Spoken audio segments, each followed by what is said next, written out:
have to think carefully about where the money comes from. But that's an audience that I think is eminently reachable. And the trick, and I'm not a political strategist, but the trick to me would be to find ways to frame um, decisions as not zero sum. If I win, you Mm-hmm. lose. If you win, I lose. And I think again the report makes very clear. The interim report makes very clear the case.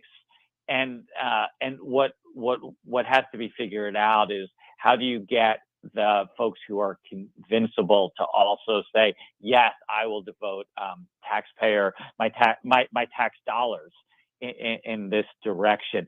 And we're honestly, again, we're trending in the wrong directions on all of this across the country. And there's a reason why, because we're close to making real progress in achieving a multiracial Let, democracy in America. And so the fact that this is the moment when we're banning books and restricting what teachers can provide instruction on race or gender or sexuality. And just in my neighborhood, there was a no pupil day last week, and it was going to be instruction on DEI, and there were protesters mm, saying, "How dare you use time for teacher prep to learn about the inclusivity of our community?" And those are all, mm. I think, they're all signals I want that sorry, please. no. All signals that what? Finish your comment. All signals what now? Sorry, they're all signals that hardcore group is recognizing that the numbers and time is not on Yeah. their side. Yeah. So let me probe that. There are a couple of things you said I want to I want to probe and interrogate. I want to come back in a moment to this notion of these white Californians. I'm still not done with the good white folk in this state yet. I want to come back to that in just a second. I promise you. But to the point you made of a moment ago that we're trending in the wrong direction, here's something perhaps you can help me understand, at least from your vantage point. You made the point, and you're right, that we are some years away now, for the first time ever in this nation, being a majority minority country. California already is perhaps the most multicultural, multiracial, multi-ethnic state in the nation. In the school district in Los Angeles alone, as you well know, LAUSD, there are over 100 different languages spoken in one school district, over 100 different languages spoken. So California is a multiracial, multi-ethnic, melting pot, gumbo, pick your metaphor. And so, if any place on the map in this country, if there's any place where we ought to get it, it seems to me it ought to be here in California. So, help me understand how it is that we can be again multiracial, multi-ethnic, multicultural as a state, and yet be trending in the wrong direction. Can you explain that? Yeah, well, I think part of it is that um, they're both true. Because there are forces that are very fearful of that trend and are making last gas public policy pushes Yeah. to forestall that inevitable arrival date. Mm-hmm. Um, and I mean that's true in voter suppression drives across major swaths of the country. Again, it's true about all of a sudden banning the discussions of race in the classroom. Why? Because we're really close to something Mm-hmm. very, very profound. Mm-hmm. So I don't think those are inconsistent as much as they're evidence of the stakes and the But if it fear but if and anger of those who are trying to postpone that date. But if it's that profound, again, I'm not naive in Yeah. asking this, but if that moment, if this reality, this impending, this coming reality is that profound, to use your word, why can't we find hope in that as opposed to being afraid of it? Oh, I don't know that. I mean, that's a great psychological question that I don't know the answer to, or maybe it's sociological. But there is, I mean, one, there's people who are fearful of political change at any cost Right. because they have, they're see themselves as winning now, or they actually have some kind of false memory that they were really winning in the 50s and 60s, and things have only gotten worse ever since communities have been integrated and resources have been redistributed. Right. But then there's also just I think true anger and frustration on the part of some who really feel that the country is leaving them behind. And I don't know, a lot of my academic work right now is studying the kind of rise of legal vigilantism. And my co-author and I are spending most of our time thinking about places like Florida and Texas and what's going on there. But we also see evidence of this kind of strong backlash in places in California like Shasta County, which there's been stories in the New York Times, and the LA Times, the Washington Post about how there's kind of white militia groups that are really influencing politics there. And again, it raises the question: why are they doing it there? Why aren't they doing it? Why are they doing it now? Why didn't they do it 20 years ago when maybe there was even more political acceptability of that?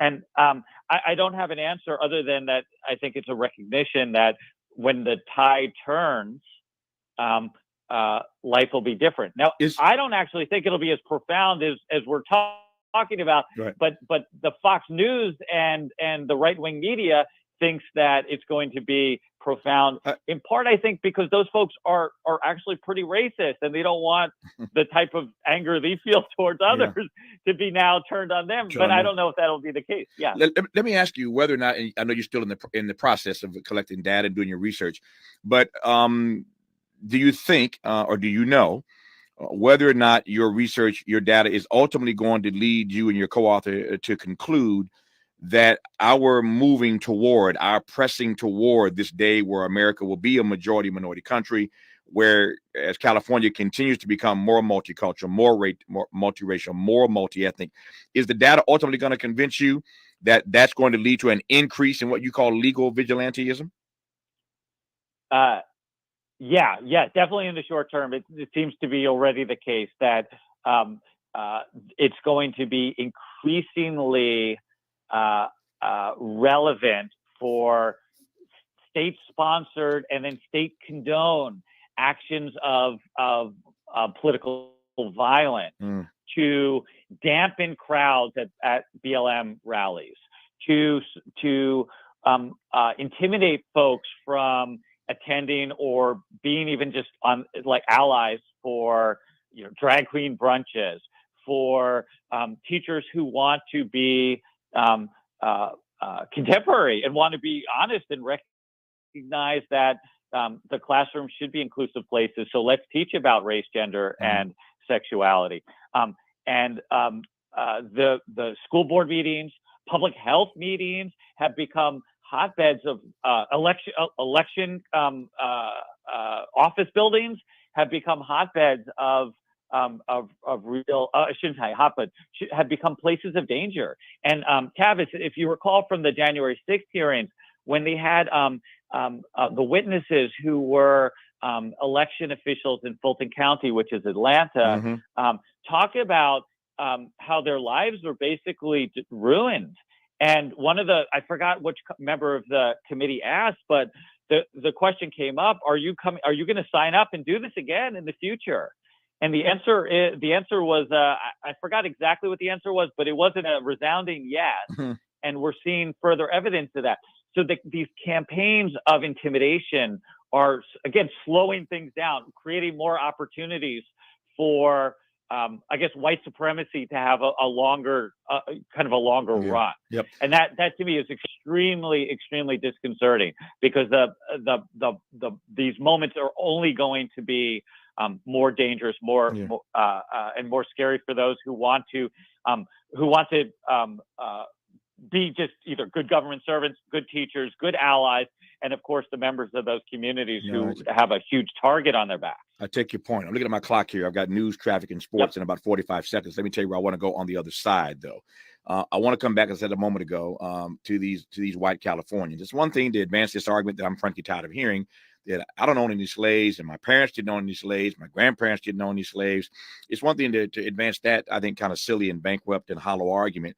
It's another thing, though, altogether, to not understand white entitlement. And I'm curious as to whether or not white Californians writ large at least accept and understand the notion of white entitlement. Perhaps not, but I want to probe Professor Jon Michaels' view and opinion on that issue. And then I want to talk about budgets.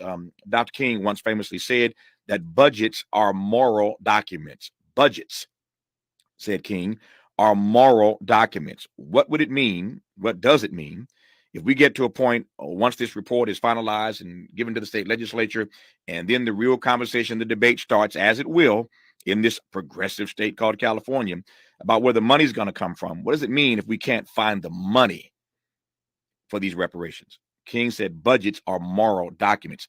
You can say what you say, but you are who you are. And when I see your budget, I know what your priorities are. What happens when we get to the point where the conversation begins about the money and they can't find it? More when we come forward. UCLA Professor Jon Michaels, you're listening to KBLA Talk 1580. Say the quiet part out loud. KBLA Talk 1580. I'm Mike Island, and here's the latest from the Black Information Network. President Biden is marking International Women's Day by calling out a number of countries for suppressing women's rights. In a statement, Biden said while women have made progress over the decades, they're still under attack in countries like Afghanistan and Iran. Meanwhile, New York City Mayor Eric Adams is honoring women on this special day. The mayor stood in front of dozens of women on his staff at City Hall. You've gone from just wiping your hands from washing the dishes to making sure that everyone that's sitting in the kitchens of this city will have the safety, the cleanliness, all the opportunities that they deserve. He says the city is honoring women leaders in government, highlighting how far women have advanced in the inclusion of positions of power and recognizing more has to be done to achieve greater equity. And that's the latest. I'm Mike Island from your 24/7 news source, the Black Information Network, and BINnews.com. In Encino, a wreck working on the 101 south of the 405 with delays coming away from Tampa Avenue. 405 south still slow out of the valley from Victory down to Getty Center. 101 northbound at Laurel Canyon Boulevard, an accident in the left lane. Traffic backing up onto the 134 from Hollywood Way. And on the 5 southbound at the 170, a right lane closure. Colombian singer-songwriter Maluma is bringing his magic to Yamava Resort and Casino at San Manuel. Buy your tickets today at YamavaTheater.com or the casino box office. Maluma, live at Yamava Theater on April 27th. This is the KBLA Sports Minute with Ray Richardson. The Lakers beat Memphis last night by 9 and move into the play-in round. They are now the number 9 seed in the Western Conference. 30 points and 22 rebounds for Anthony Davis. The Lakers are 6-2 in their last 8 games. At halftime last night, the Lakers retired Pau Gasol's number 16 jersey. He's the 13th Laker to have his jersey hanging from the rafters. The Clippers are home tonight against Toronto. Tip-off at 7 on ESPN. No debates, no speculation, just the info you need. That's your KBLA Sports Minute. I'm Ray Richardson. This sports report was brought to you by Original Taco Pete. Aaron at Original Taco Pete's. Come in today for our tasty seasoned black taco. We're at 3272 West Slauson off Crenshaw, or call 323-348-4441. KBLA Talk 1580. We've got a lot to talk about. Hi, Maisha Cairo here, KBLA, live at Chase Bank on Crenshaw and Vernon for the In This Together tour with female business owners, a day of empowerment, community panels, and best of all, tips on building business from marketing to capital. Today, I spoke with Tana, a community manager for JP Morgan Chase. Thank you so much. Yes, my name is Tatiana Roberts. I am